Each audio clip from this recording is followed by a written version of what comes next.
Hey guys, quick thoughts. Okay, one, I think we have to be careful with attributing value to things that happened in the past, right? Based on what we know later on that happened as a result or impact. And I think that's why I said that it felt a little Machiavellian, where the ends were justifying the means. And this is why. We can look back now and see things that may have happened as a result of what happened and the decision that was made. And we could say that because X happened, now Y has occurred, right? And so we can call that a good move. That becomes a little slippery because by adding value to that, using value-laden words, it almost negates the evil that was really occurring. The evil that was really occurring was the fact that it was even considered that we would count people as property to begin with. The fact that we would consider people as property was evil. People as property weren't even able to vote and to legally be represented. But yet, we wanted to count them. And yes, the North said, hey, you can't count all of them, but you can count 3/5 of them, right? Not them individually as a 3/5 person. I get that. But you can't count each and every one. We're going to put some limits to this immoral act. I wonder if there are people who were strong in understanding and knowledge, who at that time were standing up as true Christian believers saying, wait a minute. The fact that we want to discount these human beings and count them as property to begin with is wrong, is evil. Where were those people? Because it should not have even been on the table, in my opinion. It was on the table. And the North made an agreement with the South to compromise the evil. And as a result, some years later, other conversations, other things happened that eventually put us where we are today. But we cannot discount that that was an evil practice. And so in and of itself, that was not a good move for that, right? So that's the concern. And I think that's what people are hearing. At least that's what I'm hearing for myself. Now, if I were to compare this to present day, this is how I see it. The unborn. We believe that these babies are babies at the point of conception.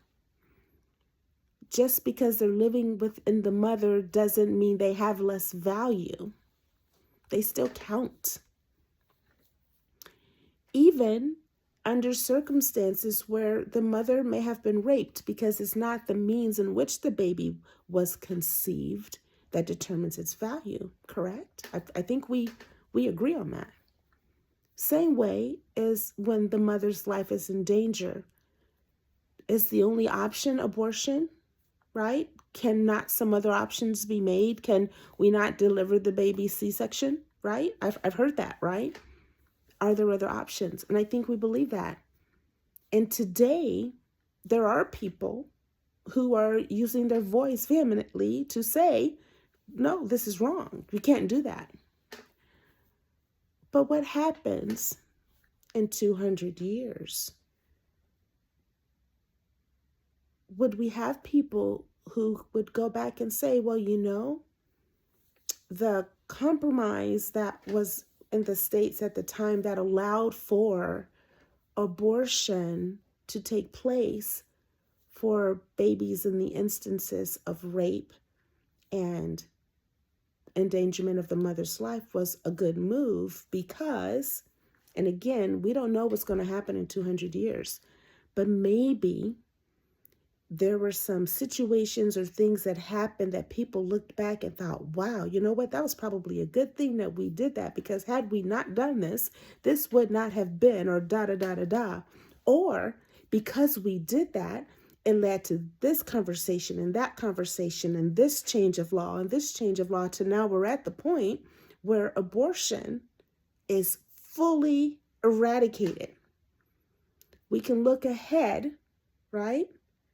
Pretend, right, that we're 200 years later and we're hearing people saying, it was a good move.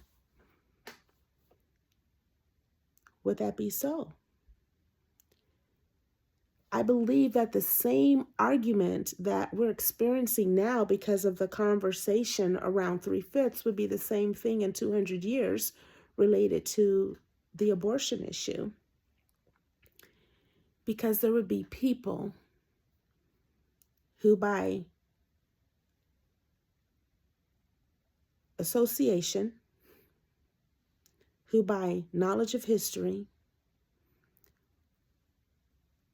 who by understanding who God is and his love for humanity, would say that was never a good move. That was never a good move to kill babies for the sake of those reasons. Even if now we can look at 200 years later, all of those discussions led to the full abolishment of abortion. That was never a good move. What might we say instead? And maybe even now, that was not a good move to, in itself, in principle, right? To continue to discount human beings and to continue to count them as property and to use them and to not give them the ability to legally engage in society as anyone else would, as according to this beautiful constitution that was written by these men who left God and left people except for, right?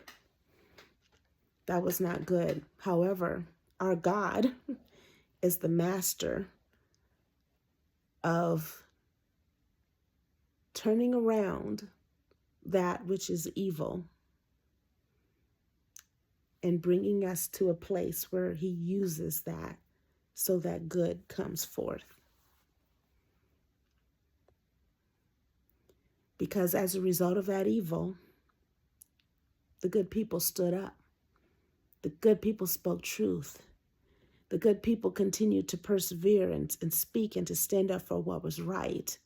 And eventually, some laws were changed and people became able to be viewed as human beings and were given the ability to vote and be a part and to be accurately represented. It started out of a premise of evil. I think it's our ability to be able to be aware and not negate those little small things that make a difference. And really, it's not about DEI, right? It's about fully speaking truth, right? Hey, I'm all about truth. And it's about fully speaking truth. And it's about speaking about truth accurately. It's about speaking of truth and using heart. And that's not DEI. That's not bending, right? That's acknowledging something that's painful all the way around, and its ownership. Because it would be the same in 200 years from now if someone were to do the same thing with the whole abortion thing. I would like to hope that there would be people who would stand up and say, you know what, I wasn't here 200 years ago, but if I look at the essence of what we're talking about, the meaning of that, I have to tell you that decision in and of itself to murder babies because the mom was raped, that wasn't good. So that's where I come. I have other thoughts related to the impacts that we talk about that happened as a result of the 3/5 compromise, but I won't get into that now because I really think my ultimate concern of the conversation really was about